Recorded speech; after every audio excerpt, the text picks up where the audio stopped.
গেলে আধারে ঘোচাও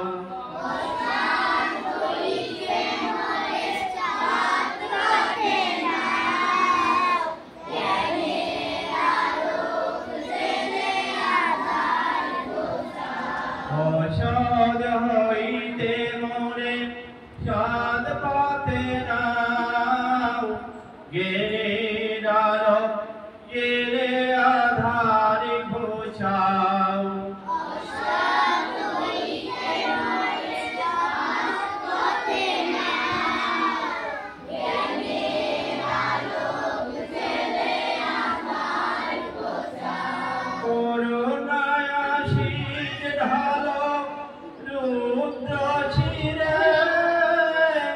চিরদিন থাকো মোর জীবন ঘিরে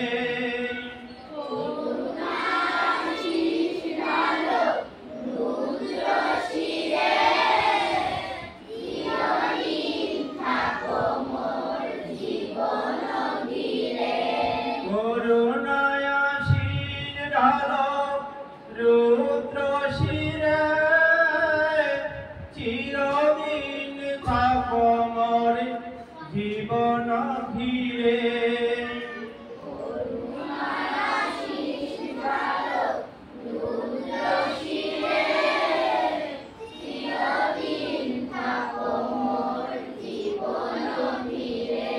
অসদ হইতে মনে সাদ পথে নাও গেলে আলো গেলে আধারে ঘোচাও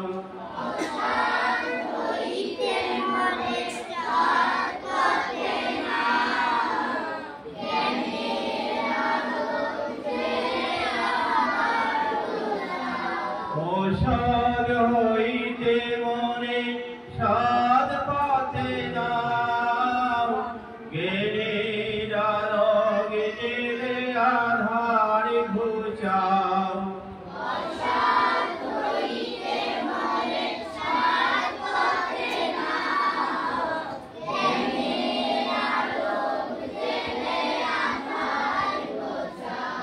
ধরিয়া বড় শান্তি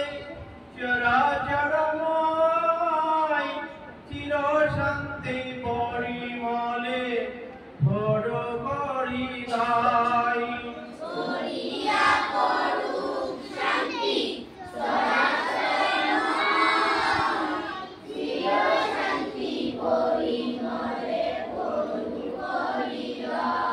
ধরিয়া বড় শান্তি চরাচরময় চির শান্তি পরিমলে ভোর করি গাই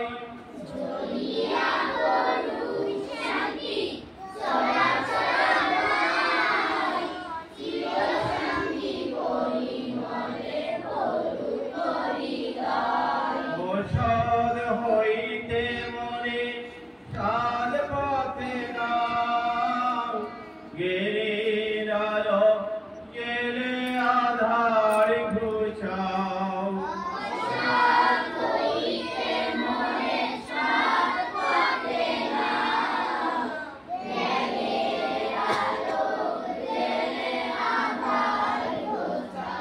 অসদ হইতে মনে সাদ পথে নাও গেলে আলো গেলে আধারে ঘোচাও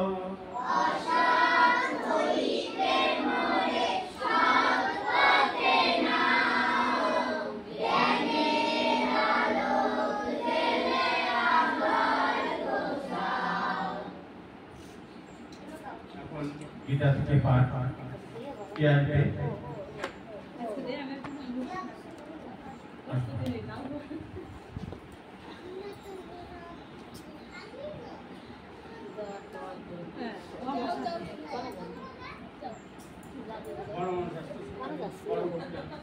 ওই গীতা তুমি যেদিন আসবা তুমি আসতে পারো?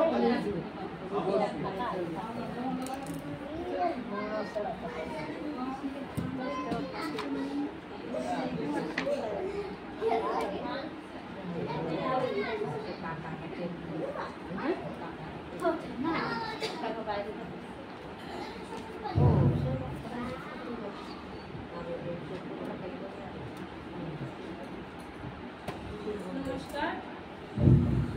ওম তৎসৎ ওম তৎসৎ ওম তৎসৎ।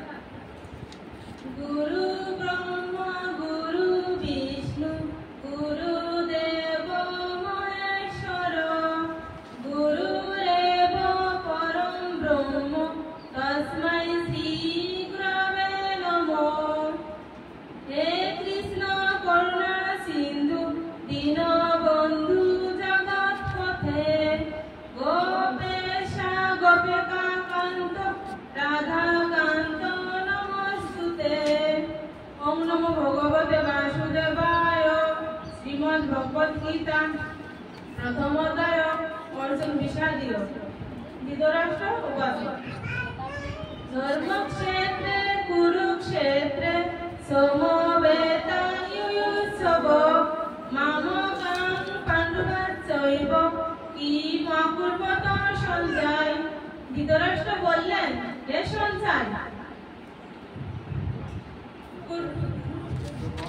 ধৃতরাষ্ট্র বললেন, হে সঞ্জয়, কুরুক্ষেত্রে সমবেত হয়ে আমার পুত্রগণ এবং পাণ্ডু পুত্রগণ তারপর কি করিল?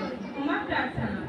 গঙ্গা গীতা সাবিত্রী সীতা সত্যবতী প্রদান ব্রহ্মবলী ব্রহ্মা বিদ্যা ত্রিসন্ধ্যা মুক্তি গেহিনী অর্ধমাত্রা চিদানন্দা ভোগগেহিনী ভ্রান্তি নাশিনী দেবত্রায়ী পরানন্দা তথার্থ মঞ্জিরি।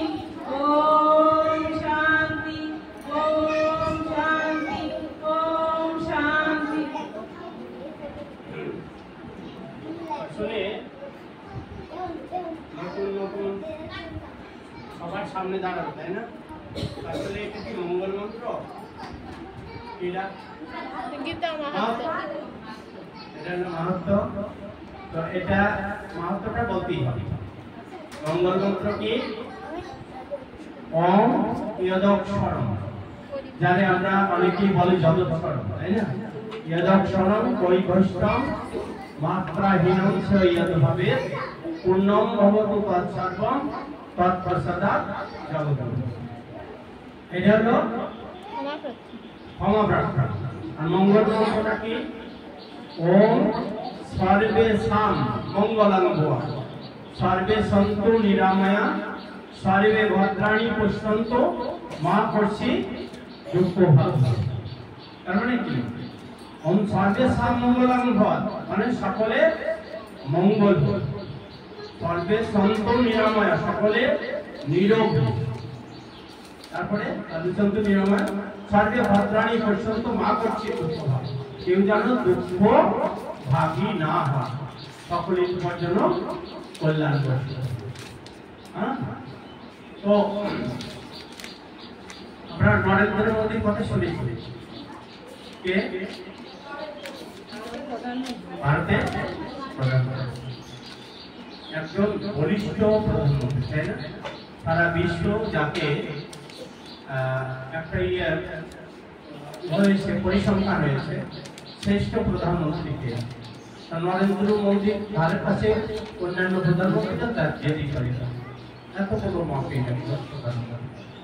প্রধানমন্ত্রী ওই যে বন বিভাগের যারা পশু পাখির সঙ্গে ঘুরে ফিরে বেড়ায়, তো তাদের সঙ্গে কিন্তু নরেন্দ্র মোদী একদিন ঘুরতে গেছে।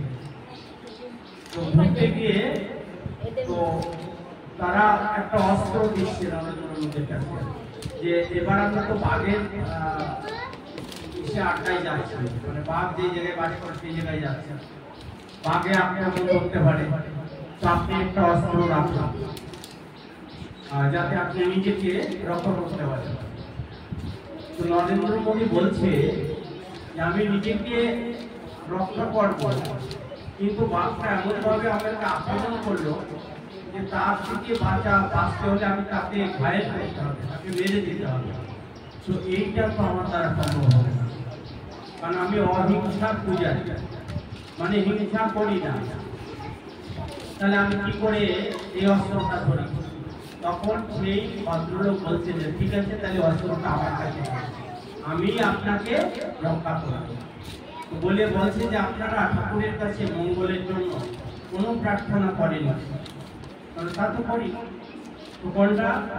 তা বলছে যে সর্বেষাং মঙ্গলাং ভুয়াৎ সর্বে সন্তু নিরাময়া সর্বে ভদ্রাণি পশ্যন্তু মা কচ্চিৎ দুঃখং। তাহলে কি মন্ত্রটা বললো? মানে সবারই মঙ্গল হোক, সবারই কল্যাণ হোক, কেউ যেন দুঃখভাগী না হয়, মানে রোগ যেন না হয়, আর সবাই যেন সুখে থাকে। তাহলে এই যে মন্ত্রটা, এই মন্ত্রটাও নরেন্দ্র মোদী পোষণ করে। অর্থাৎ নরেন্দ্র মোদী কিন্তু একজন একজন ধার্মিক ব্যক্তি, যিনি কিন্তু সন্ন্যাস ধর্ম গ্রহণ করার জন্য হিমালয় পর্বতে চলে গেছেন, হিমালয় পর্বতেই চলে গেছেন। তাহলে সেই ব্যক্তি কিন্তু এখন ভারতে প্রধানমন্ত্রী। তো আমাদের দ্বারা কার কে কতটা কাজ করবো আমরা কিন্তু জানি না, কিন্তু এক সময় হলে দেখা গেল যে আমার দ্বারা অনেক কাজ হয়েছে। তো আমরা সেই জায়গাটা আলোচনা করবো। আমরা যদি গীতা শিখতে আসছি, গীতাটা আমার শিখলে তো আমার কাজ হবে, আর আমি শিখে যদি অপরকে জানাই। কারণ গতদিনের যে ব্যাখ্যাটা দিলাম মনে আছে তো? গীতায় কয়টা অক্ষর ছিল জানো? গীতা বানানে কয়টা অক্ষর ছিল? 4টে। কি ছিল? গ, দীর্ঘ, ক, আরা, এই 4টে অক্ষর, তাই তো? তো গতে কি বলেছিলাম জানো? না,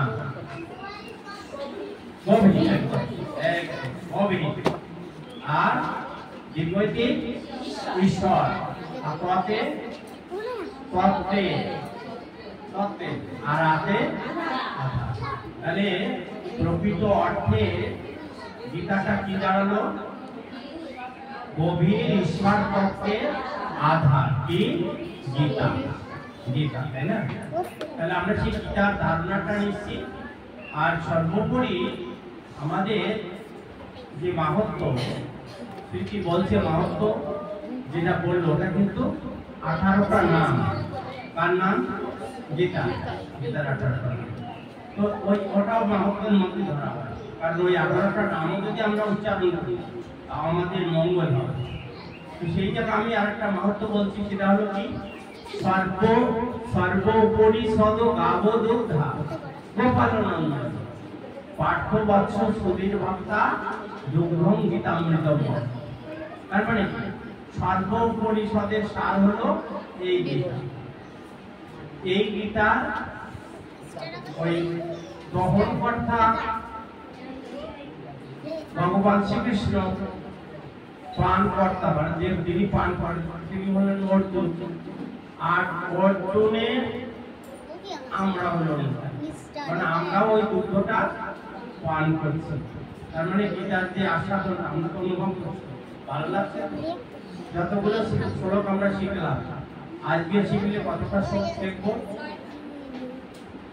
9টা শেষ হয়ে যাচ্ছে কিন্তু আজকে, বুঝা গেছে?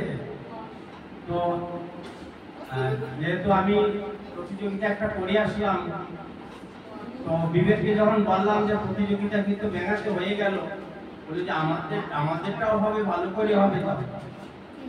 তাহলে আমাদেরটাও হবে, কবে হবে?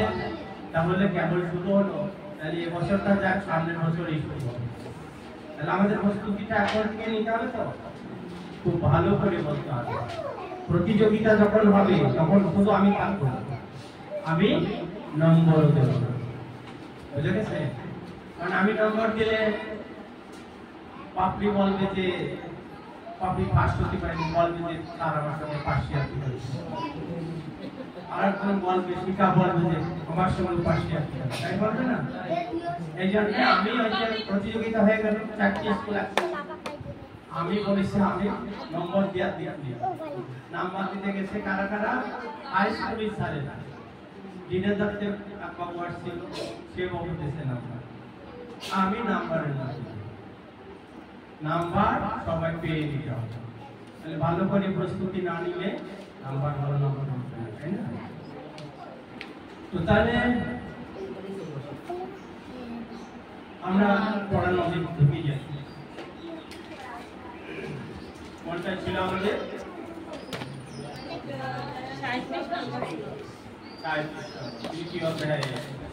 তৃতীয় অধ্যায়ের নামটা কি? কর্মযোগ। আমরা কিন্তু 3টি অধ্যায়ের নাম সুন্দরভাবে জেনে গেল। কি কি? অর্জুন, বিষাদ যোগ, কর্মযোগ,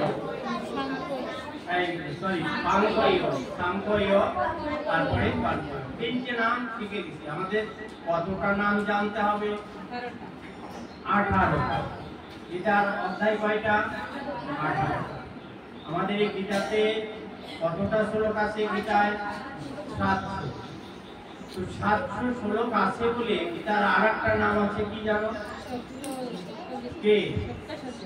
গীতার আরেকটা নাম আছে সপ্তশতী। গীতার আরেকটা নাম আছে সপ্তশতী। মানে শত মানে সত্য, তাই তো? সপ্ত, সপ্ত 7 আর সতী 100, তাহলে 700। এই 700 শ্লোক আছে বলে এই গীতাটার নাম হলো সপ্তশতী। আমরা প্রাথমিক পর্যায়ে এই গীতাটা ছাড়া এটা কিন্তু 700 শ্লোক নেই। এই গীতাটার মধ্যে 700 শ্লোক নেই। তাহলে কয়টা শ্লোক আছে এর মধ্যে? এর মধ্যে বাছাই করে করে 18 অধ্যায় পর্যন্ত বাছাই করে করে কিছু শ্লোক রাখা হয়েছে। সেই শ্লোকের সংখ্যা হলো এই বইতে 48। এর সঙ্গে আমি আপাতত 6টা শ্লোক যোগ করে দেব, তাহলে কত হলো? 54। তো আমরা প্রথম পর্যায়ে 54টা শ্লোক শেষ করব। তারপরে কিন্তু আমরা আস্তে আস্তে আবার শ্লোক সংখ্যা বাড়াবো। তো বাড়ানোর মধ্যে আমাদের যে কাজ, সেই কাজটা আমাদের গুরুত্ব সহকারে দেখতে হবে। কি কাজ? আমরা একটা শ্লোক আমি উদ্ধৃত করব, কারণ এই 3টি অধ্যায় কর্মযোগের পরেই যে অধ্যায়টা আসবে, সেই অধ্যায়ের নাম জ্ঞানযোগ। জ্ঞানযোগ 4র্থ অধ্যায়ের নাম কি হবে? জ্ঞানযোগ। এই জ্ঞানযোগে 2 নম্বর যে শ্লোকটা, সেই শ্লোকটা আমি উল্লেখ করেছি। কই না দেখলো আমি বলছি তো, আমি শিখাবো। এবং পরম্পরা প্রাপ্তইম রাজস্বয় বিন্দু সকালে নেহ মহতা ইয়ব নষ্ট পরম্পরা। এর মানেটা আগে বুঝতে হবে। বলছে পরম্পরা গতিকে রাজস্বীগণ এই জ্ঞান প্রাপ্ত হলে কালক্রমে ইহা নষ্ট হয়ে যাবে।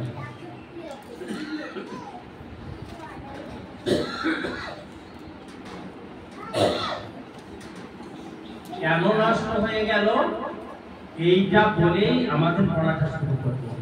নষ্ট হয়ে গেল আগে প্রথম পাইছে কে? সূর্যদেব। তারপরে কে পেয়েছে? মনু। মনুকে মানব জাতির জনক। মানব জাতি বুঝি আমরা? মানব জাতি কারা? আমরা। আমাদের জনক। জনক মানে পিতা। তাহলে মানব জাতির জনক যিনি, তার নাম হলো মনু। তাহলে মনু থেকে মানুষ। তাহলে আমরা তো একই মানুষ, মনু থেকে সবাই আইছে। কেন আমাদের এত দাবি? আমরা সবাই ঘৃণা করি, সবাই করি না? করি। পড়া লাইন লেখাই দিই কিরম ভাবে করি।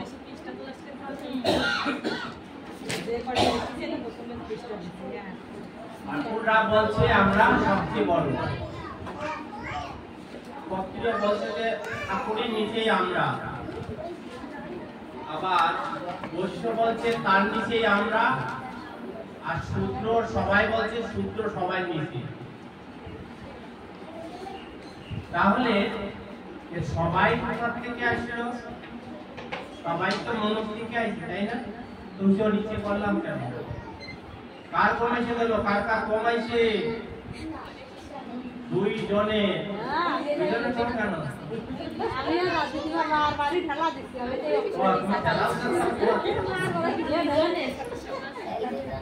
না যে কালকে গানটা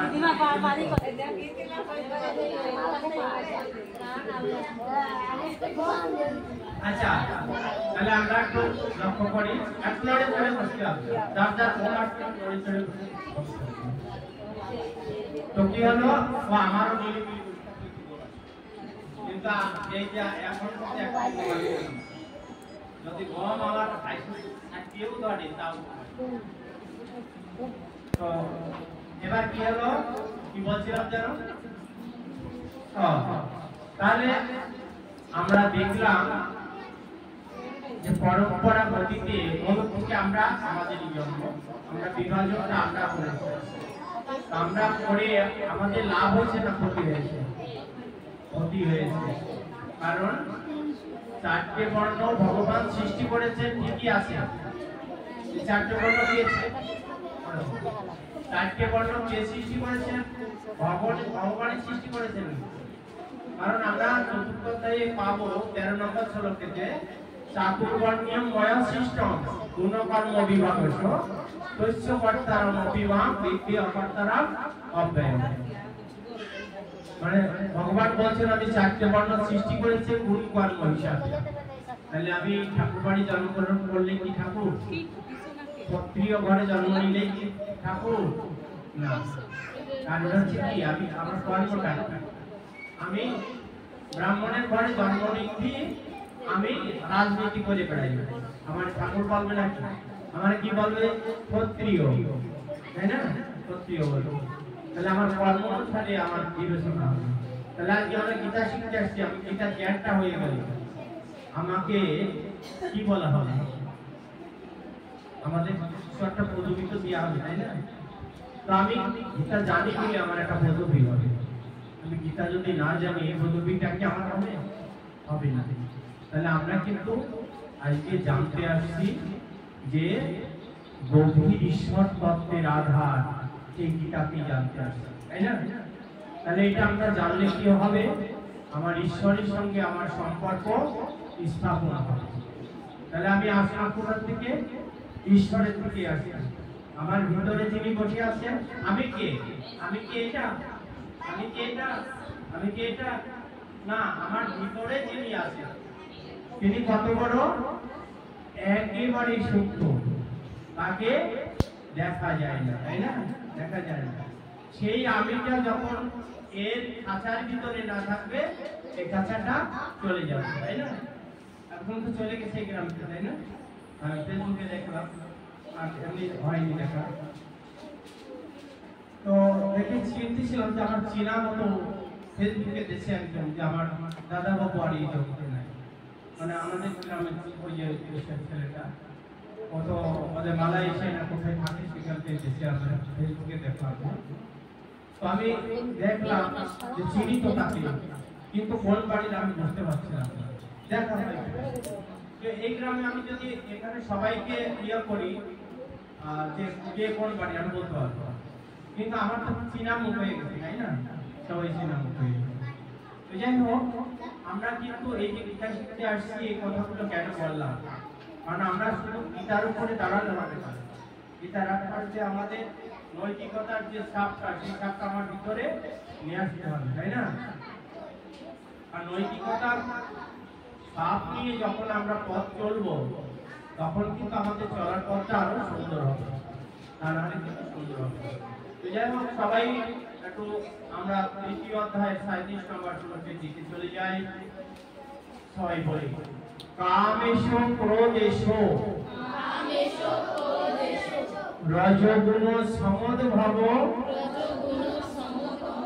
মহাশন মহাপাপমা পাপ তারপরে তাই না আমরা ওই জায়গায় অনেকে একটু জড়াই বলছি মহাপাপমা বৃদ্ধি এনম ইহ বৈরিণম তাহলে আমরা এবার সুন্দর করে বলি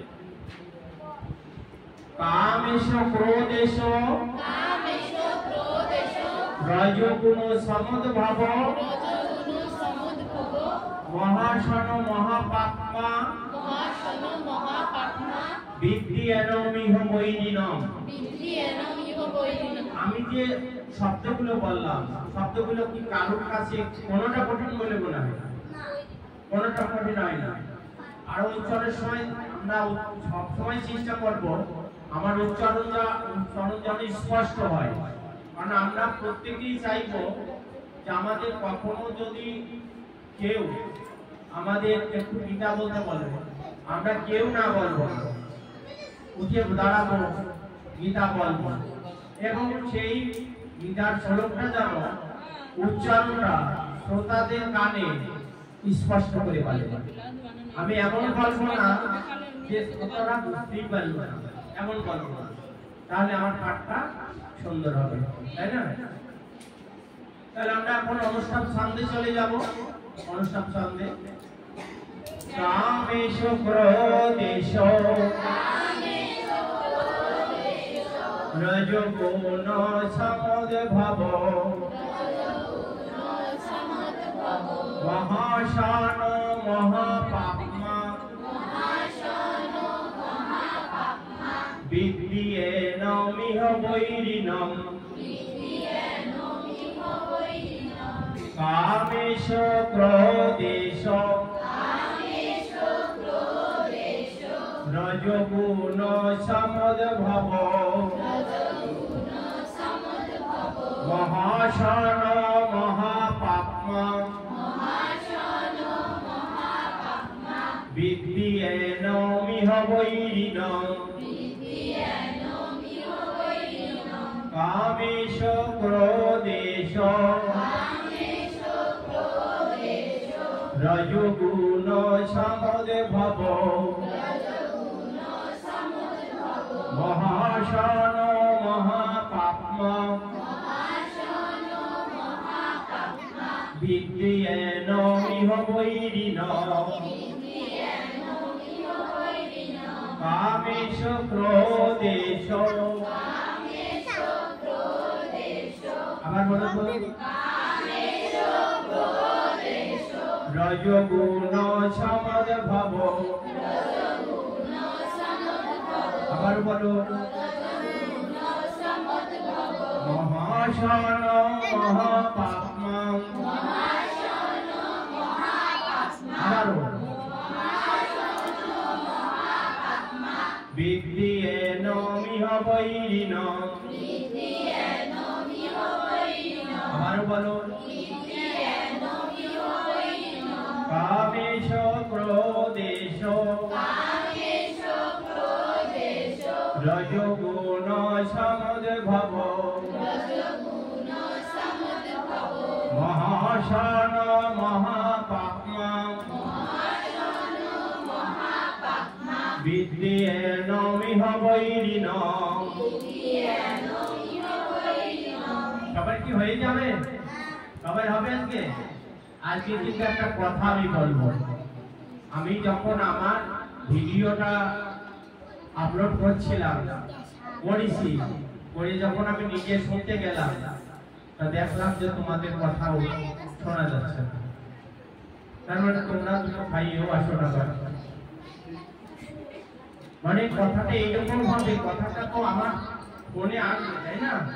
আর সেটা তো শুনবে, মানে কেন আমি ছাড়িয়েছি কেন? এমনি বিনা পয়সায় ছাড়া যায় নাকি? যায়, মিলি যায়? যায় না, কারণ এতে খরচা আছে। কেন খরচা করি? সে পয়সাটা তো আমার কাটতেই যায় নাকি? দিন খরচা করি এই কারণে যে এইটা যারা যারা পাবে তারা ওখান থেকে শিখছে, কিন্তু অনেকে শিখছে। তাহলে তোমাদের কথাই যদি শোনা না হয় তাহলে দেখবে কি করে তারা? তাহলে আজকে কিন্তু তোমরা কি সবাই গরম ভাত খেয়ে আসছো? হ্যাঁ, আচ্ছা আমি দেখবো আজকের ভিডিওটা আমি বাড়ি গিয়ে আবার পরীক্ষা করে দেখবো যে আসলে তোমরা গরম ভাত খেয়ে বললে না হালকা ভাত খেয়ে বললে। হালকা ভাত চেনো? জানো মা ভিজেই রাখে, মা ভিজেই রাখে, মাঝে মাঝে রাখে।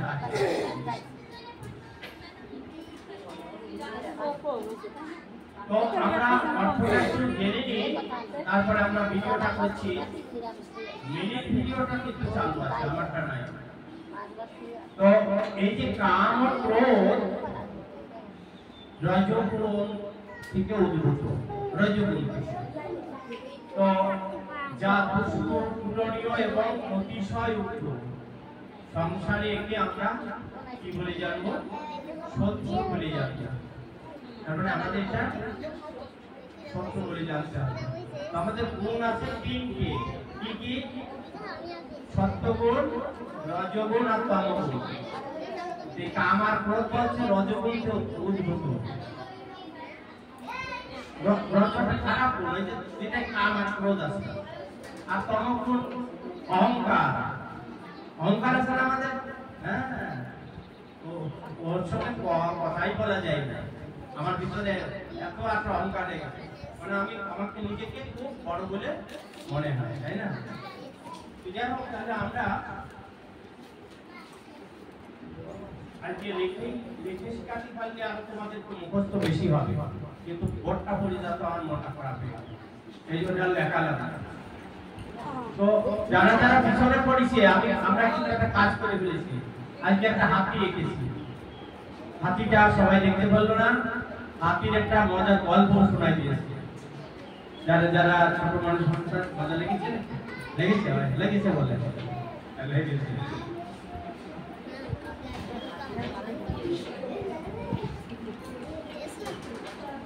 হাতি তুলে বেঁচেছে, আসার ফলে তো মরেনি, তাই না? তোমার নাম সুলতা?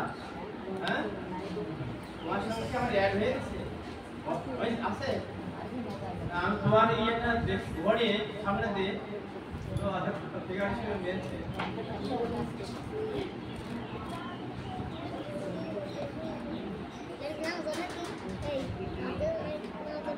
সবাই আমরা রেডি আছি? আমরা এই যে ভিডিওটা যখন চালু করি, আমি কয়েকটা প্রশ্ন করে উত্তর দাও, আর ওই উত্তরগুলো মনে রাখতে হবে। কারণ আমরা প্রথমে জিজ্ঞেস করি আমরা কত অধ্যায় পড়ে শিখছি, একটা প্রশ্ন না, তোমরা তার উত্তর দাও। আগে যেটা পড়ো সেটা তো তৃতীয় অধ্যায় হবে, তাই না? কারণ এখানে প্রশ্ন আছে, প্রশ্নের উত্তর হয়ে যাবে, তোমরাই দিবে। রেডি সবাই? আজকে আমরা কত অধ্যায়ে পড়াটা শিখবো? তৃতীয় অধ্যায়। তৃতীয় অধ্যায়ের নাম কি? কর্মযোগ। তো কর্মযোগ থেকে আমরা কত নম্বর শ্লোক শিখবো? 37 নম্বর শ্লোক। এই 37 নম্বর শ্লোক কে বলেছেন? শ্রী ভগবান বলেছেন। আমাদের কি বলার কথা জানো? শ্রী ভগবান বলেছেন, তাই না? তো আমরা শ্লোকটা দেখি। কামেষু ক্রোধেষু রজগুণ সমদ্ভাব মহাশন মহাপাপ্মা বিদ্যেন মিহ বৈরিণম। কামেষু ক্রোধেষু রজগুণ সমদ্ভাব মহাশন মহাপাপ্মা বিদ্যেন মিহ বৈরিণম। আমরা অনুষ্ঠব ছন্দে পাঠটা করছি। কামেষু ক্রোধেষু রজগুণ সমদ্ভাব মহাশন মহাপাপ্মা বিদ্যেন মিহ বৈরিণম।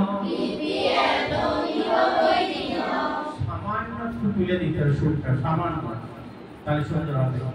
কামেষু ক্রোধেষু রজগুণ সমদ্ভাব মহাশন মহাপাপ্মা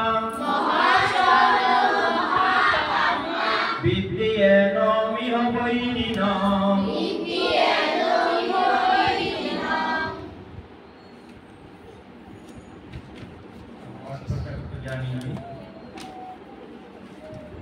কাম ক্রোধ, শ্রী ভগবান বলেন এই সমস্ত কাম ক্রোধ রজগুণ থেকে উদ্ভূত হয়, যা দুষ্পূরণীয় এবং অবিষয়ুক্ত। এ সংসারে একে শত্রু বলে জানবে।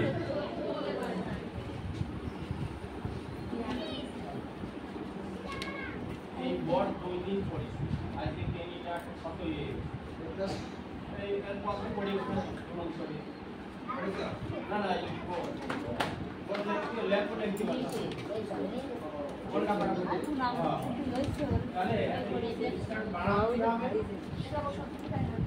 বানানো হবে, বানালে ওই যে পায়া মনে করছো আর দুটো কাট খারাপ হয়ে যাবে হ্যাঁ। এই বড়ের মাছ বয়লারটা সব বানানো তাহলে স্টার্ট না কি হবে এরপর নাকি তুমি আমার দুই দিন পড়ে গেল বড় তাহলে কি বলে কি মনে আসবে। তাহলে আমরা এখন পড়াতে হবে কে প্রথম বলবো চারিদিক সামনে আমি আগে এই ব্যাপারটা মনে আমি আগে আজকে প্রথম পড়াটাই আমার। আর ভিডিওতে সবার হয়তো ছবি নিয়ে যাবে না, ভিডিওটা নিয়ে যাবে না তাই না, কিন্তু প্রথম কে বলে এরা বলে ও সেটা হবে না কোনো এত সুন্দর করে বললাম সবার কথাই হবে তাই না। কে উঠবে দেরি করবো না, আমার সময় বসবার হচ্ছে। আর আমরা কিন্তু 10টাই আগে 10টায় আমাদের আবার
আমাদের সুরটা আমাদের গরম ভাতের মতন হয়নি, আর একটু গরম ভাত ভাতের মতন ফিল হচ্ছে, একটু ঠান্ডা ভাতের মতন গরিবকে পাচ্ছ তাই না।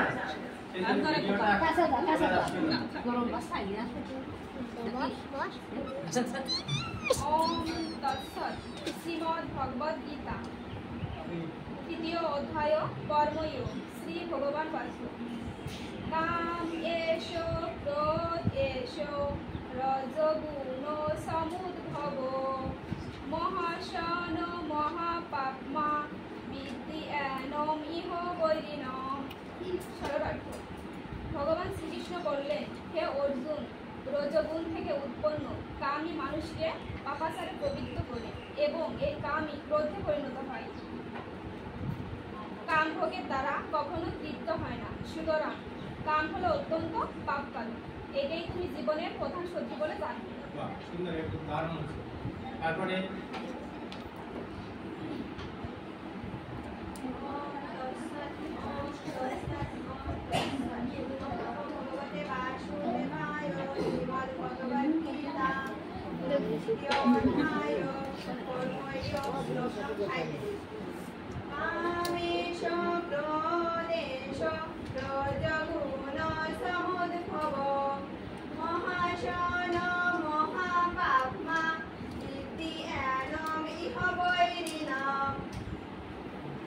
এটা ভালো সুর আসবে, এরকম সুরটা আসবে তাহলে খুব ভালো হবে।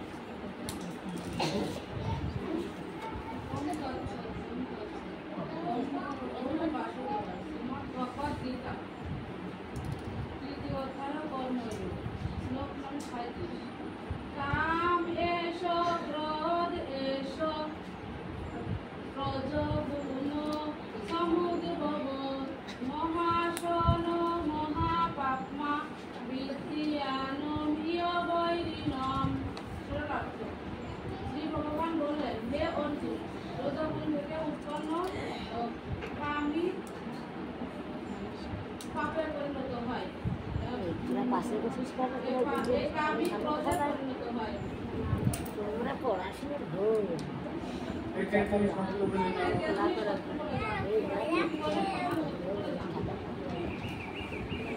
তারপরে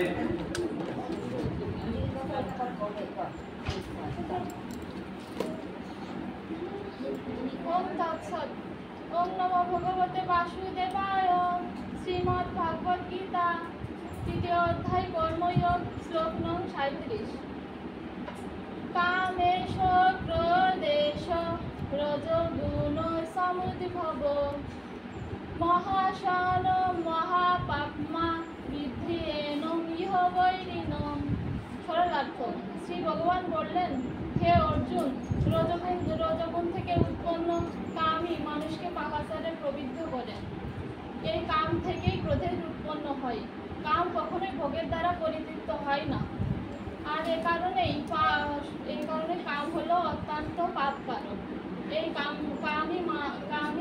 কামকে জীবনের সবচেয়ে বড় শত্রু বলে জানা যায়।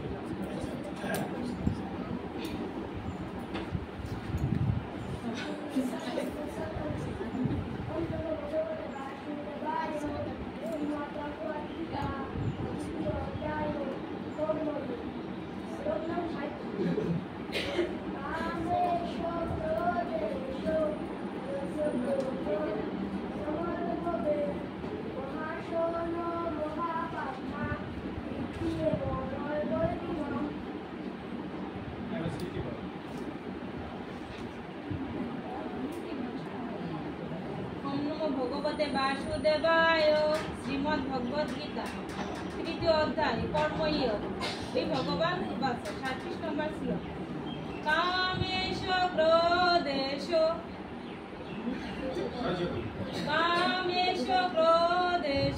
রজগুণ সমুদ্ভব মহাশন মহাপাপমা বিদ্যেনমীয় বৈরিণম। ভগবান শ্রীকৃষ্ণ বললেন, হে অর্জুন, রজগুণ থেকে উৎপন্ন কামই মানুষকে পাপাচারে প্রবৃত্তি করে এবং এই কামই ক্রোধে পরিণত হয়। এই কাম কখনোই তৃপ্তি লাভ করা যায় না। এটাই তুমি জীবনের প্রধান শত্রু বলে জানো। তারপরে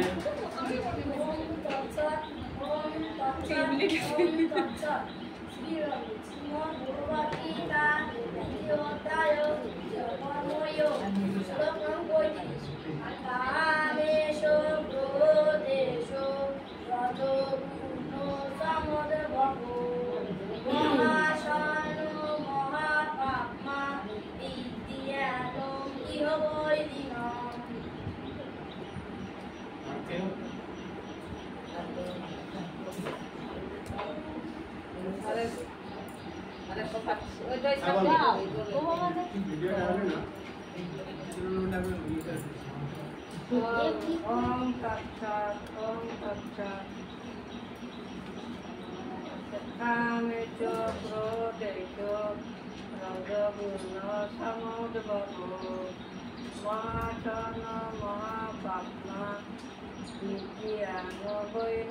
কি হবে? ভালো হয়েছে না? কি ভাত খাওয়া নিয়ে আইছে? বয়স হয়ে গেছে তো মনে থাকতে চায় না। বয়স হয়ে গেছে অনেক। আর সর্বোপরি বিষয়টা হলো কি যে দাঁড়াই করে বলা না ভিতরে ভয় কাজ করে, তাই না? আসলে আমরা যে দাঁড়াই বলবো কেন, দাঁড়াই বললে আমাদের ভয়টা আস্তে আস্তে সরে যাবে। তো সর্বোপরি একটা জিনিস তোমাদের যে এই যে আমি শিখাচ্ছি মানে তোমাদের শিখতে কোনো অসুবিধা মনে হচ্ছে কি? যদি অসুবিধা মনে হয় বলতে হবে যে আমরা এটা অসুবিধা বলতে, তাহলে আমি একটু বলবো জিনিসটা। আর যদি তোমরা মনে করো যে না স্যারের কাছে তো এই কথাটা বলাই যায় না, মানে স্যার একটু অসম্মান বোধ করবে, এটা না। কিন্তু আমরা এখানে কি আমরা এমনও বলতে পারি যে আমরা সবাই কিন্তু বন্ধু বন্ধু, তাই না? আমরা এখানে আছি বন্ধু বন্ধু, বন্ধু বন্ধুরাই কিন্তু মনের কথাটা বলতে পারে। স্যার আর ছাত্রদের মধ্যে বন্ধুত্ব যদি না হয় তাহলে কিন্তু সেই ক্লাসটা ভালো হয় না, হয় না। জিনিসটা আমাদের বুঝতে হবে। আমরা যদি উঁচু নিচে বিভেদ তৈরি করি, তাহলে আমার কাছে আমি যদি খুব বড় একটা মানুষ হয় আমার কাছে আর পেত, তাই না? কবে যে স্যারের কাছে যায় যায় না, অসম্মান হয়ে যায়, তাহলে দূরে থাকবে। কিন্তু আমাদের কি হবে, আমাদের কাছে আসতে হবে, তাই তো? কাছে আসলে আমরা সবকিছু জানতে পারি। তো যেহেতু আমরা একটা উচ্চারণ, যে উচ্চারণটা আমরা আমাদের যারা বয়স্ক আছে তারা গীতা ভাগবত আলোচনা করে ফেলে, আমাদের এই যে উচ্চারণটা বলছে তারা কিন্তু উচ্চারণটা কেউ বলে না, বলে না। কিন্তু সেই জায়গায় দাঁড়িয়ে আমরা এই জায়গায় যে শ্লোকটা বলবো, তারা এসে বলবে তোমরা পাইছো কোথায়, তার উত্তরটা আমাকে দিতে হবে না? সেই উত্তরটা আমরা পাচ্ছি দিতে পারবো। আমি কিন্তু উচ্চারণটা কিভাবে হচ্ছে বলে যাচ্ছি না, এইটা বলে দিতে হবে তাদের, তারা বলতেই পারেনি। তোমরা এই উচ্চারণটা পাইলে তোমরা বোঝো, বাংলা বোঝো, তখন আমাদের কি বলতে হবে যে না আমরা যে নিয়মটা পেয়েছি সেই নিয়মে এরকম একটা উচ্চারণ আসে। সে যেরকম দন্তেশায় আমরা বলছি সমদ্ভব বলছি, তাই না? সমদ্ভব, সমদ্ভব বলছি না, কি বলছি আমরা? সমদ্ভব, তাই না? কেন স বলছি তাকে বোঝাতে হবে যে আমাদের দন্তেশকে এর মতন উচ্চারণ করতে হবে। সমস্ত দন্তেশকে তার মতন উচ্চারণ করতে হবে। ঝিওকে আমরা ক উচ্চারণ করবো না, ওখানে আমরা যে দুটো বর্ণ আছে দুটো বর্ণকে আলাদা করে ফেলবো। তো কোন বর্ণটা আগে থাকে কিওর মধ্যে? ক, আর মধ্যমা শেষে থাকে, আলাদা উচ্চারণ করতে হবে। ধর্ম, ধর্ম, ধর্মের সঙ্গে কটা চলে আসবে। আর এইবার ওই যে একার ছিল কিয়ের ছিল না, ওই শেষটার পরে একারটা চলে যাবে, তাহলে মধ্যম সহায়কের এক চলে গেল, মধ্যম সহায়কারে সে আর তৈরি হলো আকারে একেরে ত্রে, সে ত্রে। বুঝা গেছে? আমাদের ঠিক এমনি ভাবে বুঝাই দিতে হবে, তা না আমরা শিখেছি, আমরা বলছি, আমরা বোঝাতে পারছি, তাহলে ওরা ভাববে যে কি শেখে শেখে কি, তাই না? কিরাম শেখাচ্ছে এরকম হয় না কথা। তাহলে আমরা বোঝানো শিখবো। কেন শিখবো? কারণ যার পরিচালনায় এই ক্লাসটা চলছে তার নাম তো আর আমাদের কাছে অজানা নেই, তাই না? তার কি কথা যে ছেলে মেয়েরা এমনই শিক্ষা শিখবে যাতে তারা শেখাতে হবে। তার মানে কি আমরা বলি যে তুমি কি হবে গো, বলে আমি মাস্টার হব। কেন? মাস্টার শিক্ষা দেওয়া যায় এই জন্য, কারণ আমাদের সবাইকে কিন্তু এই গীতা শিখে এটার মাস্টার হতে হবে। বলে কি হবে, আমরা যে পরিবারকে উঠে আসছি সেই পরিবারটা আমরা গীতা শিখাতে পারবো না? পারবো তো, আমার পরিবারটা তো পারবো। তারপরে পরিবারের বাইরে যদি শিখাতে যাই তাহলে আরো তো ভালো হবে। আমি যে আমার পরিবার যতটা আছে আমি তো তার বাইরে চলে যাচ্ছি, তাই না? তো বাইরে আসছি বলে কি আজকে এখানে আমরা 30-40 জন মানুষ আছি, ছাত্রছাত্রী আছি, আমরা সবাই আমি যদি না আসতাম আমরা সবাই এখানে বসতাম, বসছিলাম না এখানে আসতে এসে।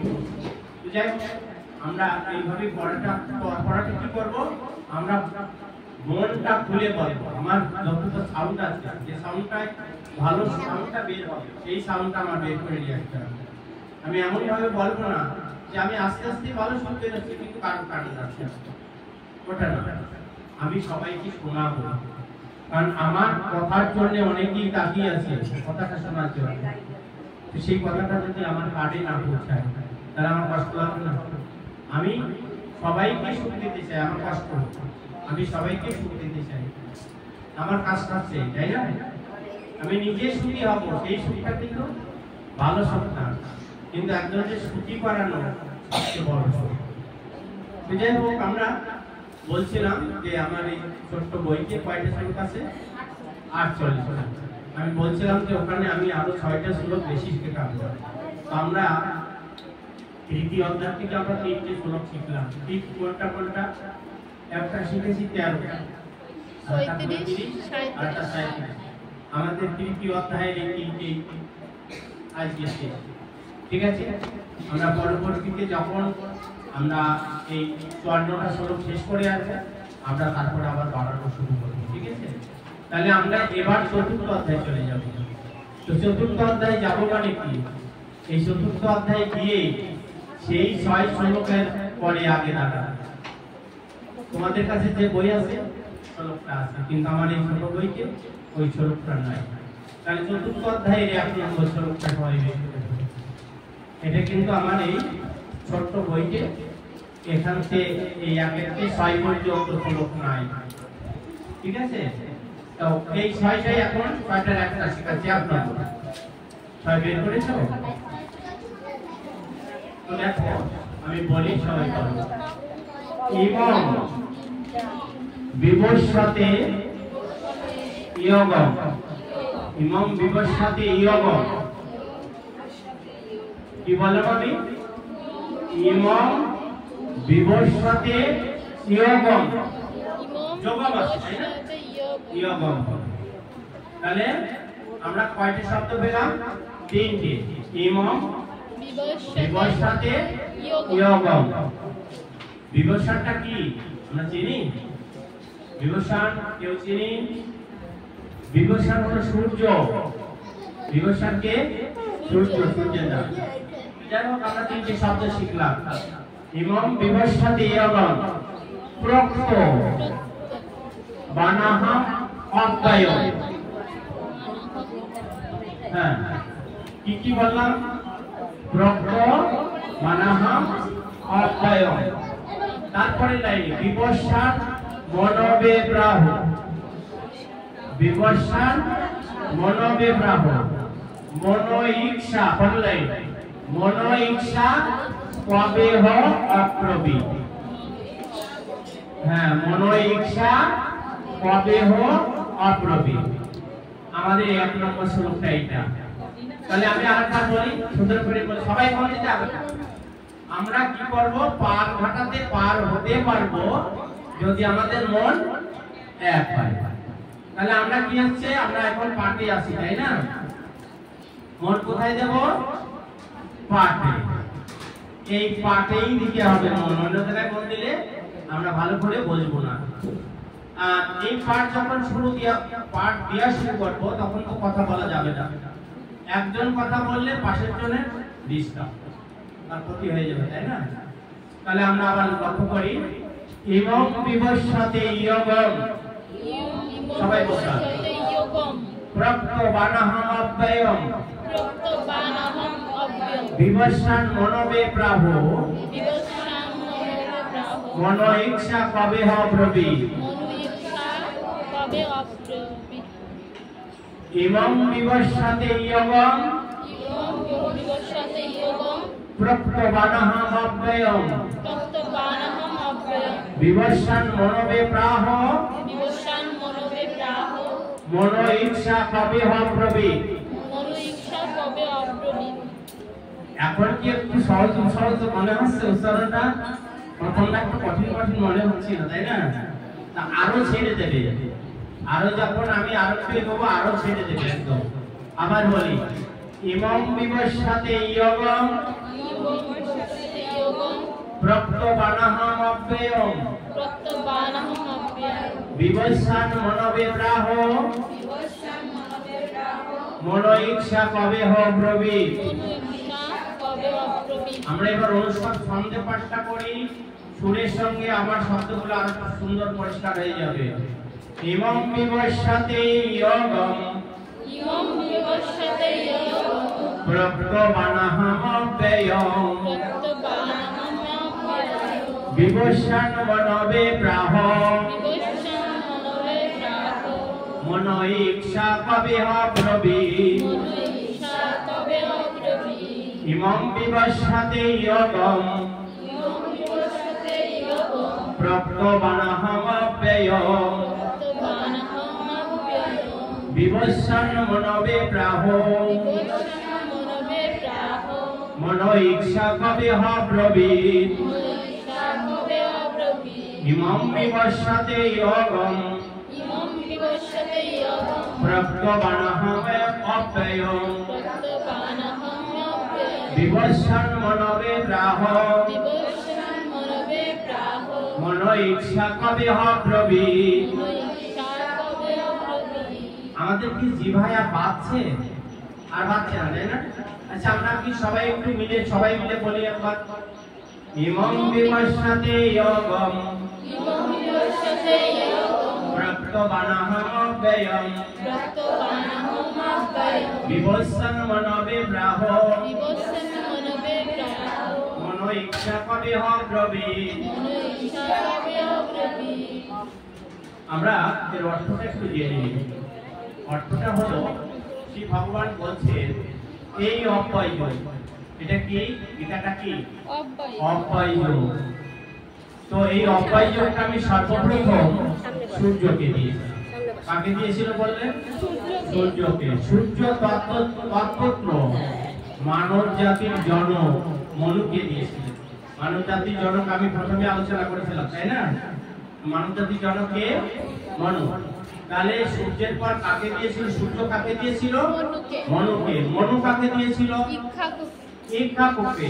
অর্থাৎ মনুর ছেলে হলো ইক্ষ্বাকু।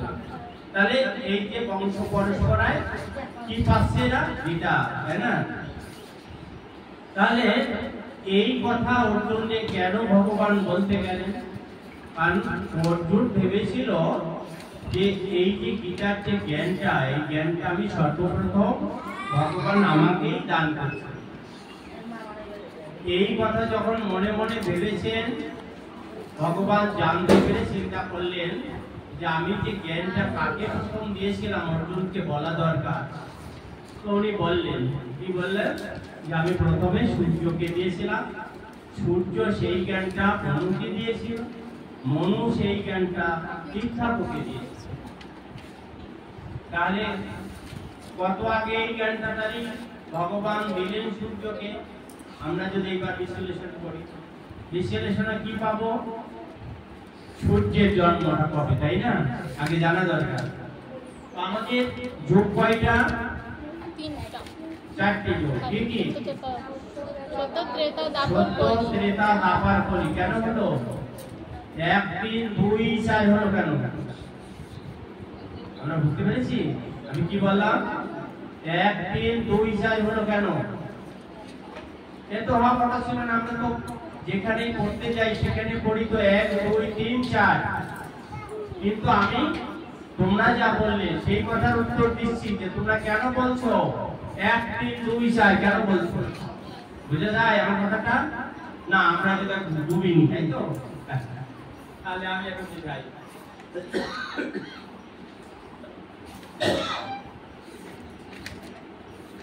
এক তো আমরা বুঝলাম না।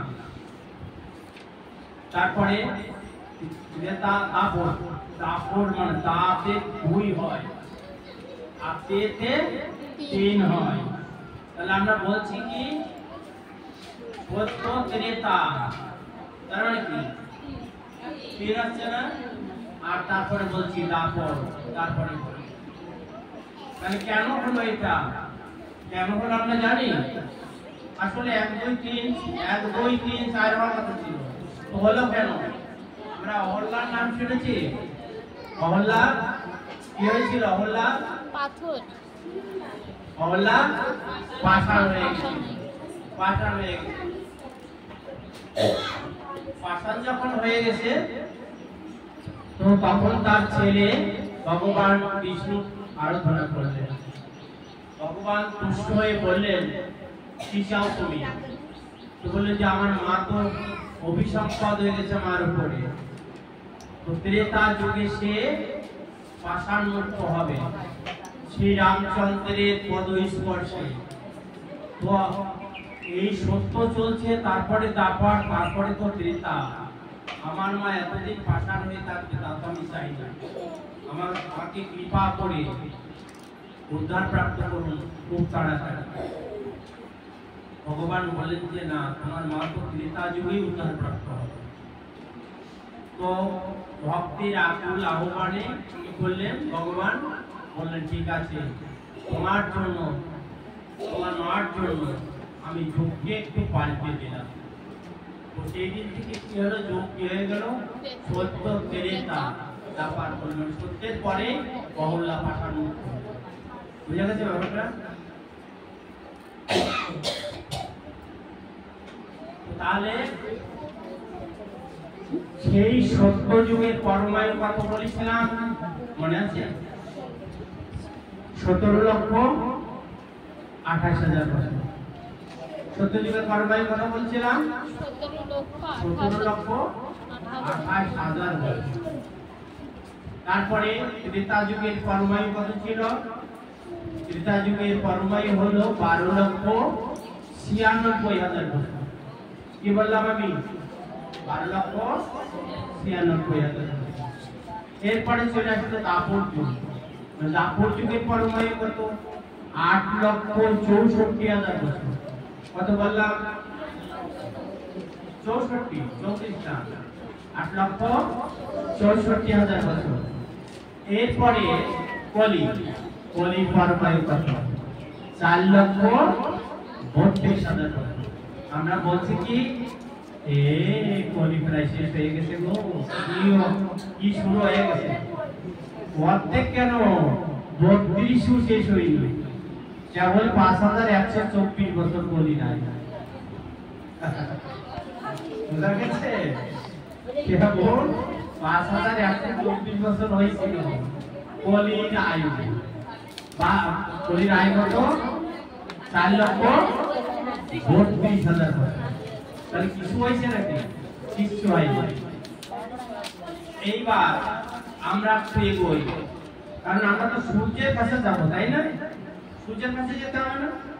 এই 4 যুগ যদি আমরা এক জায়গায় করি, সেই 4 যুগের পরমায়ু হয় 43,20,000 বছর। এই যে 4টে যুগের পরমায়ু করলাম, এই 4টে যোগ করলে 43,20,000 বছর হবে। তাহলে 43 লক্ষ মানে তো 4টে খানি কথাই না, তাই না? তো তারপরে আমি আরেকটা মহা হিসাবের কাছে পৌঁছে যাই। এটা কি? যে এইটা হলো মানে মহাপ্রভুকে নিমাই গৌরাঙ্গ, তাই না? গৌরাঙ্গ। এই গৌরাঙ্গ মহাপ্রভু অষ্টবিংশ কলিতে আসেন। কোন সময় আসেন? অষ্টবিংশ কলি। আমরা বুঝি অষ্টবিংশ, বুঝি আমরা? হ্যাঁ না, বলো না। অষ্টবিংশ, বিংশ মানে কি? 20, 20 পরে 8, কত হলো? 28। মহাপ্রভু আসেন 28তম কলিতে। মহাপ্রভু আইসেন কবে? আজ থেকে 537 বছর আগে আমাদের নবদ্বীপ জন্মগ্রহণ করেছেন। কবে জন্মগ্রহণ করেছেন? আমাদের এখান থেকে একটু পিছনের দিকে এগোবো। কতটুকু এগোতে হবে? 537 বছর আগে। তার মানে কি? এই কলিতে ভগবান গৌরাঙ্গ মহাপ্রভুর আবির্ভাব এই কলিতে, তাই না? তাহলে এই কলিটা কয় নম্বর কলি? এতক্ষণ আমি বুঝলাম না। 28তম কলিটা। কি বললাম? অষ্টবিংশ কলিতে ভগবান গৌরাঙ্গ এসা আবির্ভূত হন, তাই বললাম না? কেন আমি বলতেছি? কারণ এইবারই গৌরাঙ্গ মহাপ্রভু আসছেন। তাহলে এই কলিটা কত নাম্বার? 28তম। তাহলে 28তম কলি যদি হয়, 28তম দাপর গেছে না? 28তম ত্রেতা গেছে, 28তম যুগ গেছে, তো গেছে। তাহলে গেল কোথায়? তার আগে সূর্যের জন্ম। তাহলে অর্জুনের কত আগে এই গীতার জ্ঞান সূর্য পেল? আমরা কল্পনা করতে পারি? কল্পনাই। তাহলে আমরা এই জগতে আসছি কতবার আর কতবার গেলাম জানি না, কিচ্ছু জানি না। কিন্তু যে 100 পুত্র গর্ভে ধারণ করলো, 100 পুত্রই অধার্মিক হলো, সেই মা তার তো ভালো হওয়ার কথা না, ভালো হওয়ার কথা না। কি রাম মা 100 পুত্র খারাপ হয়ে গেল, খারাপ কথা না। কিন্তু সেখানে আমরা দেখলাম একটা বিপরীত একটা কারণ। কি 100 পুত্রে জননীকে গান্ধারীকে আমরা গল্পটা শুনলে পরিষ্কার হয়ে যাবে একদম। কে গান্ধারীর 100 ছেলে মরে গেছে, মারিছে কে আমরা জানি ভীম, একা ভীম, কিন্তু অর্জুন মারতে পারত, কিন্তু অর্জুন মারল না। কেন মারল না? ভীমের প্রতিজ্ঞা ছিল, বললো যে না, দাদা প্রতিজ্ঞা করেছে, আমি মারলি তো দাদার প্রতিজ্ঞা নষ্ট হয়ে যাবে, আমি মারবো না। কারণ অর্জুন তো বড় যোদ্ধা, তাই না? মানলো না, ভেবে মানলো। তো গান্ধারী 100 পুত্রই মরে গেল। একটা পুত্র মরে গেলে মা কি পুত্র সব নিবারণ করতে পারে? মা যতদিন বেঁচে থাকে ওই পুত্রের জন্য কিন্তু চোখের জল ফেলতেই যায়। কিন্তু গান্ধারীর 100টা ছেলে মরে গেল। তাহলে গান্ধারী কি হলো? গান্ধারীকে ভগবান শ্রীকৃষ্ণ সান্ত্বনা দিতে যাচ্ছে, যাই পিসিমাকে একটু সান্ত্বনা দিয়ে আসে। আসলে পিসিমা হলো কুন্তি, তাই না? তো কুন্তির যা বড় যা হলো, তাই না? তো তাকে তো পিসিমা বলতেই হয়, তাই না? আমরা তো যেই বলি না, আমরা তো তাই ভাই। যাই হোক, তো কি করলো, যে পিসিমা বলে ডাক দিল। পিসিমা বলে ডাক দিলে গান্ধারী হাউ করে কেঁদে উঠেছে যে কেশব, আমি কি এমন পাপ করলাম যে আমার 100 পুত্রের মরা মুখ দেখতে হচ্ছে? আমি বেঁচে থাকলাম, আমার 100টা ছেলে থাকলো না। কি খুব সুখের কথা। মানে মার কত বড় ব্যথা, এই ব্যথা তো নিয়ে শেষ করা যাবে না, কত বড় ব্যথা মার। কি হলো,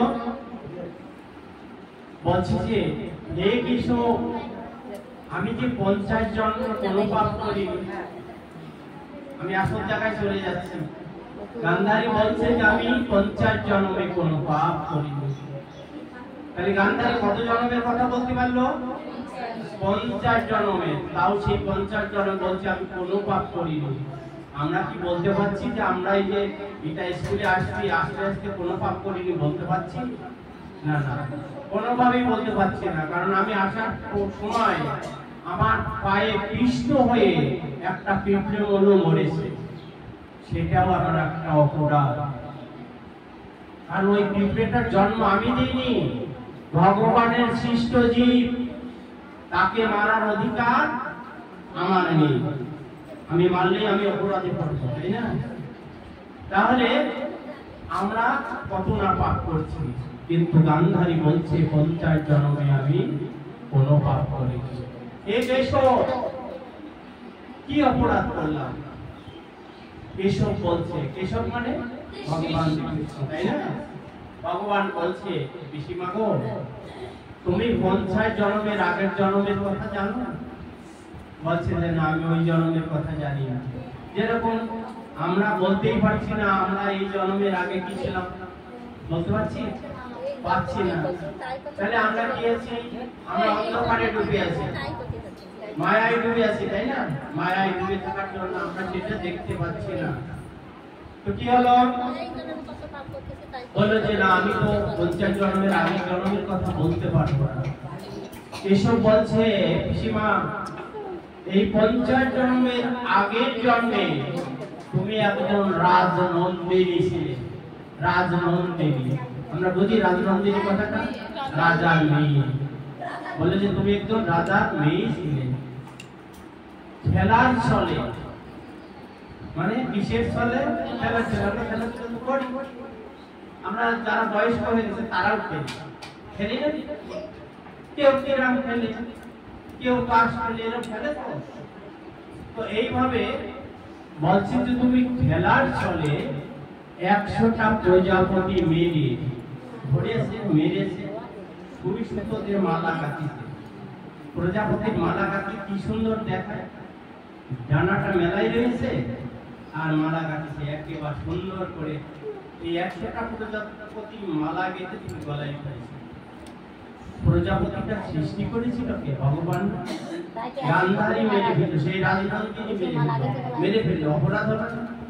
আর ওই 100টা প্রজাপতি কোনো না কোনো মা বাবার সন্তান ছিল, তাহলে সেই মা বাবার কোলটা খালি করেছিল না? সেই অপরাধে গান্ধারী 100 জনম ধরে পুত্র শোক পাওয়ার কথা ছিল। কয় জনম ধরে? 100 জনম, মানে 1 জনম হলো একটা ছেলে মারা গেল। তো আমি বলেছি যেহেতু একটা ছেলে মরেও ওই মার মৃত্যুর আগে পর্যন্ত ওই ছেলের জন্য কেঁদে কেঁদে যাবে। সে ছেলে হোক মেয়ে হোক, মার কাছে ছেলে আর মেয়ে আলাদা আছে না? নেই। তাই কি হলো? তো বলল যে পিসিমা তোমার 100 জনম ধরে পুত্র শোক পাওয়ার কথা ছিল, কিন্তু পিসিমা তোমার অসাধ্য সাধন। কি অসাধ্য সাধন? যে তুমি যে 50 জন্ম ধরে সাধন ভজন করেছো, যে সাধন ভজনের কথা তোমার মনে রয়েছে, তুমি বলোই নি। এই মহাপুণ্যের ফসল, এই মহাপুণ্যের ফসলের জন্য সেই 100 জন্ম ধরে তোমার আর পুত্র শোক থাকলো না। 1 জন্মেই পুত্র শোক চলে গেল। কয়টা ছেলে মারা গেছে? 100টা। তার মানে কি? ওই 100 জন্ম ধরে যে একটা মরতো, সে 1 জন্মে 100টাই করে গেছে। বলে বলছে অভিষেকা তোমার এই পুত্র শোক তো চলে গেল, আর তো তোমার পুত্র শোক হবে না। তোমার আর কি হবে? এবার তুমি বৈকুণ্ঠ প্রাপ্ত হবে। বৈকুণ্ঠ কি? বৈকুণ্ঠ হলো না স্বর্গ না? বৈকুণ্ঠ স্বর্গ না, স্বর্গ হলো এই যে কাছে কাছে। স্বর্গটা কি? আমি পুণ্য করেছি, আমি মৃত্যুর পর স্বর্গে যাব। কিন্তু বৈকুণ্ঠটা হলো ভগবানের ধাম। আর ধাম ভগবানের ধাম। যদি আমরা ভগবানের ধাম প্রাপ্ত হই, তাহলে কিন্তু আর ভগবানের ধামতে আমরা আর চলে আসবো না। কিন্তু স্বর্গে গেলে, স্বর্গে আমার আয় কি কয় হবে? পুণ্যটা ক্ষয় হয়ে গেলে আমি আবার চলে আসবো। কিন্তু আমি যদি বৈকুণ্ঠ ধাম প্রাপ্ত হই, তাহলে আমার পুণ্যই ক্ষয় হবে, কোনোদিন পুণ্য ক্ষয় হবে না। তাহলে আমি থাকবো কোথায়? বৈকুণ্ঠ ধাম। তো বৈকুণ্ঠ ধামটা কি? যে ধামে ভগবান থাকে, সে ধাম কি কখনো খারাপ হয়? যে না বৈকুণ্ঠের ওই পাশটা তো খারাপ আছে, ওই পাশটা তো অল্প অল্প ভালো, ওই পাশটা বেশি ভালো, এরকম আছে নাকি? না। রসগোল্লা যে পাশে খাওয়াবে, রসগোল্লা সেই পাশে কি মিষ্টি না? মিষ্টি। বৈকুণ্ঠ ধামটাই মিষ্টি, তাই না? তো কি হলো? গান্ধারীকে বলে দিলেন ভগবান যে তুমি এবার মৃত্যুর পর তোমার আর পুত্র হবে না, আর তুমি বৈকুণ্ঠ প্রাপ্ত হবে। যদি গান্ধারী এই সাধন ভজন না করতো, বৈকুণ্ঠ ধাম প্রাপ্ত হতো না? ওই অপরাধ 100 জন্ম ধরেই করে দিচ্ছে। তারপর ওই 100 জন্মে আবার যে অপরাধ তার কি কথা ছিল? আর তো অপরাধ করতেই পারতো, তাই না? তাহলে আমাদের এইদিকে আমরা একদম একটু খেয়াল রাখবো যে আমরা কিভাবে আমরা অপরাধ থেকে আস্তে আস্তে আস্তে আস্তে সরে যেতে পারি। আমাদের হিসাবটা এই জায়গায়, আমরা যেন সেই হিসাবে পথ চলতে পারি, তাই না? তাহলে আজকে কিন্তু আমরা বিশেষ একটা আলোচনা যে গান্ধারী যদি তার সমস্ত পাপ থেকে মুক্ত হয়ে যেতে পারে, আমরা চেষ্টা করলে চেষ্টা করতে পারবো, তাই না? আমরা আস্তে আস্তে পথে এগোবো। আমরা এমন ভাবো না যে বড় একজন হয়ে গেছি, হয়ে তারপরে দড়াম দেবো, তাহলে হবে আস্তে আস্তে। তাহলে আমরা এইবার বৈকুণ্ঠ ধাম যে ভগবানের ধাম, সেটা একটু আলোচনা করি। বৈকুণ্ঠ ধাম যে ভগবানের ধাম আমরা বলবো কি করে? আমরা তো গোলক ধাম বলি, গোলক ধাম বলি না? গোলক ধাম বলি। তো ভগবান শ্রীকৃষ্ণ আসলে কোথায় থাকে? বৈকুণ্ঠ ধামে থাকে না কোথায় থাকে? না, ভগবান শ্রীকৃষ্ণ বৈকুণ্ঠ ধামে থাকে না। ভগবান শ্রীকৃষ্ণ থাকে গোলক ধামে। তো আসলে এই বৈকুণ্ঠ ধাম আর গোলক ধাম আমরা আলাদা করে পাবো কি করে? দুটোই আমার ভগবানের ধাম, কি করে হলো সেটা আমাদেরকে জানা দরকার। তো ভগবান শ্রীকৃষ্ণ যখন আবির্ভূত হলেন তখন উনি ভাবলেন যে আমি তো একাও আবির্ভূত হলাম, আমাকে দুই হতে হবে। তাই কি করলেন? উনি চিন্তা করে তার বাম অঙ্গ থেকে একজনকে সৃষ্টি করলেন, তার নাম হলো রাধা। রাধা কিন্তু আর একজন কেউ না, ভগবান শ্রীকৃষ্ণ। কৃষ্ণের বাম অঙ্গের থেকে কার সৃষ্টি হলো? রাধারানী। তো রাধারানীর সৃষ্টি হলে রাধারানী কি করলেন? সৃষ্টি হওয়ার সঙ্গে সঙ্গে রাধারানী কিছু বললো না, কৃষ্ণকে কিছু বললো না। কোথায় চলে গেল? ফুলও বলে, ফুল তুলতে চলে গেল, ফুল তুললো, ফুল এনে কৃষ্ণের পূজা দিল। তাহলে যিনি যে সৃষ্টি হলো সে সর্বপ্রথম কার পূজা করলো? কৃষ্ণ। তিনি রাধা, যিনি সদা সর্বক্ষণ কৃষ্ণেরই পূজা করেন, তিনি রাধা। রাধা নারীও নহে পুরুষ, তাই না? ভক্ত, একজন ভক্ত, পরম ভক্ত। তো এই রাধারানী বাম অঙ্গ থেকে আর একজনের সৃষ্টি হল, তার নাম হলো লক্ষ্মী। রাধারানী বাম অঙ্গতে কার সৃষ্টি হলো? লক্ষ্মী। লক্ষ্মীর সৃষ্টি হলে লক্ষ্মী আবার কৃষ্ণকে দেখে মোহিত হয়ে গেল, কারণ কৃষ্ণ ভূপর মোহন রূপধারী, তাই না? দেখে একেবারে কৃষ্ণকে পেতে চাই। কৃষ্ণ তখন বলল যে না, তুমি আমাকে পাবে না, আমাকে শুধু রাধারানী পাবে। রাধারানী কৃষ্ণ এবার লক্ষ্মী তো একটু নিরাশ হয়ে গেল যে আমি তো একেবারে মন প্রাণ দিয়ে পেতে চাচ্ছি। তো বললো যে না, তুমি আমাকে পাবে না, শুধু আমাকে রাধাই পাবে। তো তুমি নিরাশ হইও না, আমি বৈকুণ্ঠ ধামে আমি চতুর্ভুজ রূপ ধরে ওখানেই থাকবো। আমি ভগবান বলছে আমি চতুর্ভুজ রূপ ধরে, চতুর্ভুজ মানে কৃষ্ণ চার হাত, চার বাহু, ভুজ মানে বাহু, চার বাহু রূপে আমি বৈকুণ্ঠে থাকবো। তাহলে বৈকুণ্ঠে কি আছে? লক্ষ্মীনারায়ণ, তাই তো? লক্ষ্মীনারায়ণ বা বিষ্ণু, লক্ষ্মী বিষ্ণু একই কথা না? একই কথা। তাহলে এই বৈকুণ্ঠে তাহলে দুটোই ভগবানের, তাই না? একে লক্ষ্মী সেবার জন্য বৈকুণ্ঠ ধাম, আর রাধা সেবার জন্য কোথায়? গোলক ধাম। মনে আছে? ঠিক আছে? তাহলে আমরা জিনিসটা আজকে বুঝে নিলাম। তো ভগবান হলেন একেবারে, ভগবান শ্রীকৃষ্ণ হলেন গোলকে অধীশ্বর, তাই না?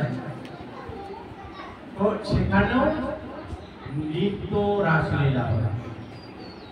তারপরে সেই চিন্ময় জগৎ, তাই না? আমাদের জগৎ না, সেখানেও এই অভিশাপ সবকিছুই হয়েছিল, যা মর্তে এসে হলো, বৃন্দাবনে হলো না? রাধার অদর্শন, কৃষ্ণের অদর্শন কতদিনের জন্য? অভিশাপ দিয়ে দিল কি কৃষ্ণকে তুমি আর 100 বছর দর্শন করতে পারবে না। রাধা তো কান্দতেই লাগলো, কঠিন কান্দা। কান্না করলো কি হবে? যে অভিশাপটা হচ্ছে বলবে না, কি হলো? মহারাজ কি করলো? কৃষ্ণ বলরামকে আমন্ত্রণ করে নিয়ে গেল। লক্ষ্য কি ছিল? কংসে কৃষ্ণকে মেরে দিল। কেন মারবে? কারণ কৃষ্ণই কংসের হন্তাকারী। কারণ ওই দৈববাণীতে বলেছিল না, দৈবকে অষ্টম গর্ভে সন্তান কংসকে বধ করবে। তাহলে সেই যে কৃষ্ণকে মারার জন্য যে মারতে গেছে সেই মরি পাবে, সে তার কেউ ফিরে আসে না। তাই কৌশল করে মল্লযোদ্ধা রেখে মারার কৌশল, কিন্তু শেষ পর্যন্ত কংসই মারা হলো আর কৃষ্ণকে মারা গেল না। তো কৃষ্ণ মথুরায় চলে গেল, বৃন্দাবনে কি আর ফিরে আসছিল কোনদিন? ফিরে আসেনি। তাহলে কত বছর বয়সে চলে গেল কৃষ্ণ? 11 বছর 8 মাস বৃন্দাবনে লীলা করলেন ভগবান। কত কাল ধরে? 11 বছর 8 মাস পর্যন্ত, মানে 11 বছর 8 মাস পর্যন্ত থাকলেন। আর রাসলীলা করেছিলেন এই 7-8 বছর বয়সে কৃষ্ণের যে রাসলীলা হলো না বৃন্দাবনে, এটা 7-8 বছর বয়স হয়েছে। আর উনি তারপরেও অনেক লীলা করলেন বৃন্দাবনে। সমস্ত লীলা সেরে উনি অভিসম্পদ প্রাপ্ত হলেন, তারপরে উনি চলে গেলেন। তাহলে 11 বছর 8 বছর সময় চলে গেলেন উনি এই বৃন্দাবন ছেড়ে। তাহলে বাইরে আর কত কাজ ছিল? তাহলে আমাদের বলতে হবে 125 বছর উনি ধরাধামে ছিলেন। তাহলে 100 ধরাধামে 11 বছর 8 বছর 12 বছর, তাই না? আমরা 113 বছর দ্বারকায় ছিলেন। মথুরা দ্বারকা দিয়ে 113 বছর। তাহলে এই সময় কিন্তু রাধারানীর সঙ্গে আর মানে বৃন্দাবনে তো রাধারানী অবশ্য ছিলেন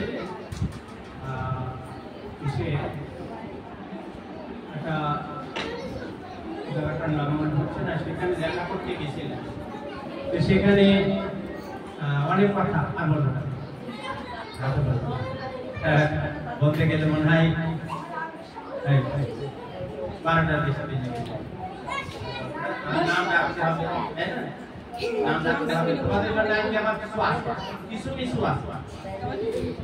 আছে নাকি? আছে একটা লিস্ট আজকে সাদাটা নিয়ে আসে। আজকে সাদাটা বলছে যে তাহলে আজকে সাদাটা নিয়ে যেতে হবে। মানে পুরোনো জিলাপিটা আনলাম, গতকালে জিলাপি ছিল আনা যাবে ওটা আনলাম। কারণ এমনি গরম করছে অতিরিক্ত, তাই না? তো আনলাম না।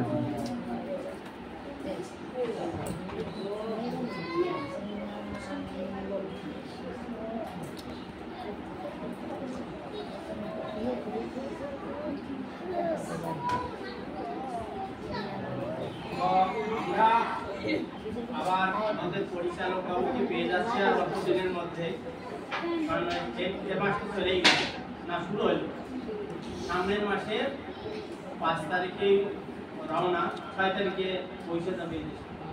তারপরে খুব তাড়াতাড়ি আমাদের সঙ্গে দেখা করতে হবে। ঠিক ভালো না?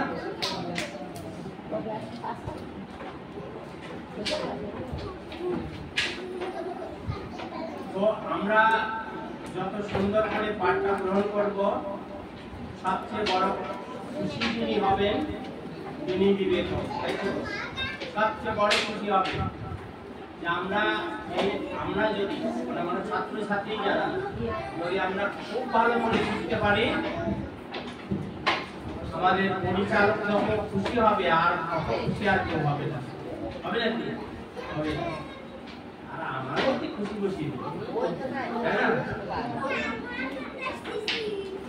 তো পাপড়ি